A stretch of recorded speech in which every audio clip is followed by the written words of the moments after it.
Petrol நிலையங்கள் கிட்டத்தட்ட காலியாக இருப்பதாக வரும் செய்திகள் நாடு தழுவிய எரிபொருள் பற்றாக்குறையை குறிக்கவில்லை என்று பொருளாதாரத்துறை அமைச்சர் அக்மால் நஸ்ருல்லா நசீர் தெரிவித்துள்ளார்.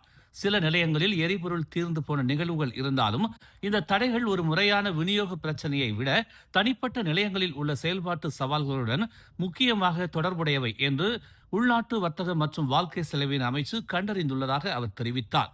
இந்த தடைகள் விலை ஏற்ற இறக்கம் மற்றும் எண்ணெய் நிறுவனங்கள் எரிபொருள் விநியோகத்தை நிர்வகிக்கும் விதத்தால் ஏற்படுகின்றது என்று அவர் உலகளாவிய எரிசக்தி நெருக்கடி பயோடீசல் மாற்றத்தை விரைவுபடுத்துதல் என்ற தலைப்பில் அஜெண்டா அவானியின் நிகழ்ச்சியில் கூறினார். நாட்டின் எரிபொருள் விநியோகம் நிலையாக இருந்தாலும் விநியோகத்திற்கான தளவாட செலவுகள் இரட்டிப்பாகியுள்ளன மற்றும் காப்பீட்டு பிரீமியங்கள் 16 மடங்கு வரை அதிகரித்துள்ளன என்று அக்மால் சுட்டிக்காட்டினார்.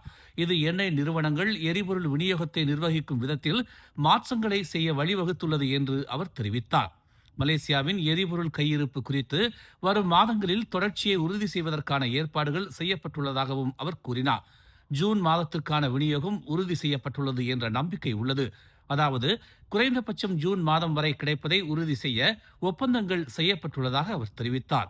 மத்திய கிழக்கில் நடந்து வரும் மோதல் உலகளாவிய எரிசக்தி விநியோக சங்கிலிகளில் நீடித்த கட்டமைப்பு ரீதியான தாக்கங்களை ஏற்படுத்தக்கூடும் என்றும் நிலைமைகள் நெருக்கடிக்கு முந்தைய நிலைக்கு திரும்பாமல் போகலாம் என்றும் அக்மால் எச்சரித்தார்.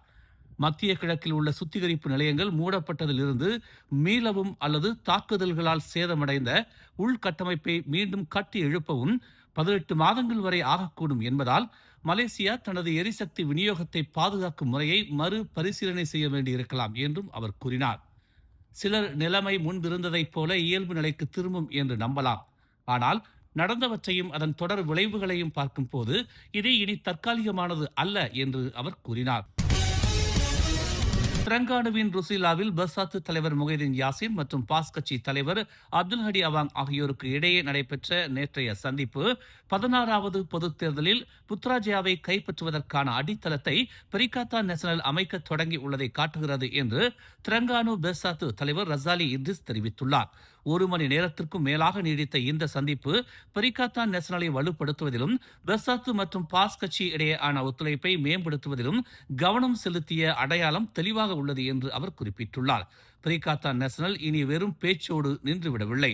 மாறாக 16வது பொதுத் தேர்தலில் புத்ராஜயாவை கைப்பற்றுவதற்கான நடவடிக்கைகளை தீவிரமாக திட்டமிட்டு வருகிறது என்று அவர் தமது முகநூல் பதிவில் தெரிவித்துள்ளார். இந்த சந்திப்பு ஒரு அடையாளப்பூர்வமானது அல்ல, மாறாக வெற்றியை நோக்கிய ஒரு பெரிய திட்டத்தின் ஒரு பகுதி என்று தெரிவித்த அவர் இரு கட்சிகளுக்கும் இடையிலான உறவு பெரிகாத்தான் நேஷனலின் முக்கிய சொத்தாக உள்ளது என்றும் குறிப்பிட்டார்.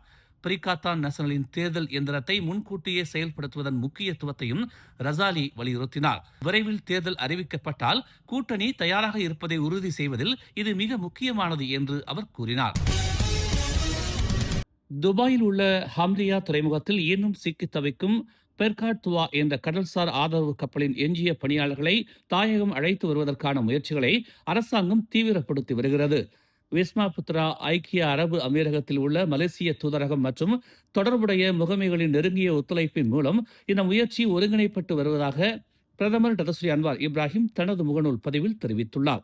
7 மாதங்களாக தனது சக பணியாளர்களுடன் துறைமுகத்தில் சிக்கி தவித்த பிறகு அண்மையில் பாதுகாப்பாக திரும்பிய மலேசிய பணியாளர்களில் ஒருவரான முகமது கமால் இதாமுடீன் கமால் அரீஃபினை சந்தித்த பின்னர் அவர் இவ்வாறு தெரிவித்தார். தொடர்ச்சியான முயற்சிகளின் விளைவாக முகமது கமாலும் அவரது சக பணியாளர்களும் இறுதியாக பாதுகாப்பாக தாயகம் அழைத்து வரப்பட்டுள்ளனர்.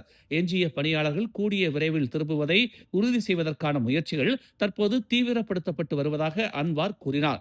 வெளிநாடுகளில் உள்ள மலேசியர்களின் நலனையும் பாதுகாப்பையும் பேணுவதில் அரசாங்கம் உறுதியாக உள்ளது என்றும் இன்னும் சிக்கி தவிப்பவர்கள் இந்த சூழ்நிலையை மன உறுதியுடன் எதிர்கொள்வார்கள் என்றும் அன்வார் நம்பிக்கை தெரிவித்தார். இன்று முதல் நாடு முழுவதும் ரோன் 97 ரக பெட்ரோல் மற்றும் மானியம் இல்லாத ரோன் 95 ரக பெட்ரோல் விலைகள் 25 சென்ட் குறைக்கப்படும் என்று தெரிவிக்கப்பட்டுள்ளது. அதே நேரத்தில் மேற்கு மலேசியாவில் டீசல் விலை 75 சென்ட் குறையும் என்று தெரிவிக்கப்பட்டுள்ளது. ரோன் 97 ரக பெட்ரோலின் விலை தற்போதுள்ள 1 லிட்டர் 5 ரிங்கிட் 35 சென்டிலிருந்து 5 ரிங்கிட் 10 சென்டாக நிர்ணயிக்கப்படும் என்று ஒரு அறிக்கையில் நிதி அமைச்சு தெரிவித்துள்ளது.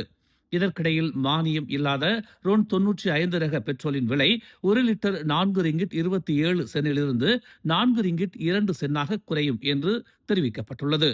மேற்கு மலேசியாவில் டீசல் விலை 1 லிட்டர் 6 ரிங்கிட் 72 சென்னிலிருந்து 5 ரிங்கிட் 97 சென்னாக நிர்ணயிக்கப்படும். பூடி 95 திட்டத்தின் கீழ் மானியத்துடன் வழங்கப்படும் ரோன் 95 ரக பெட்ரோல் 1 லிட்டர் 1 ரிங்கிட் 99 சென்ட் என்ற விலையிலேயே தொடரும் என்றும், அதே நேரத்தில் சபா, சராவா மற்றும் லாபுவானில் டீசல் 1 லிட்டர் 2 ரிங்கிட் 15 சென்ட் என்ற விலையிலேயே இருக்கும் என்றும் தெரிவிக்கப்பட்டுள்ளது.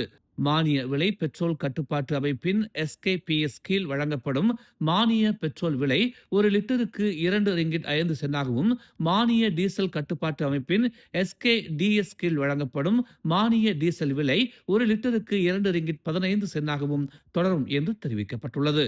இந்த விலைகள் ஏப்ரல் 22ஆம் தேதி வரை அமலில் இருக்கும் என்று நிதி அமைச்சு அறிவித்துள்ளது. மடியில் ஒரு பெண்ணை அமர வைத்து விரைவு பேருந்தை ஓட்டி சர்ச்சையை ஏற்படுத்திய ஓட்டுநர் கைது செய்யப்பட்டார். ஜாசின் காவல் தலைமையகத்தில் வாக்குமூலம் அளிக்க வந்தபோது அவர் கைது செய்யப்பட்டதாக தெரிவிக்கப்பட்டுள்ளது.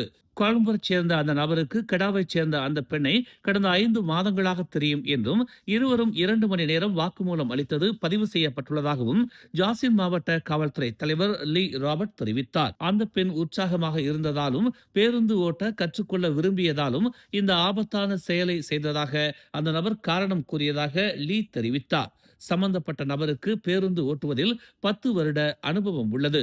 அதே நேரம் அந்த பெண் மற்றொரு பேருந்து நிறுவனத்தில் பயணச்சீட்டு வழங்கும் பணியாளராக பணிபுரிகிறார் என்று லீ தெரிவித்தார்.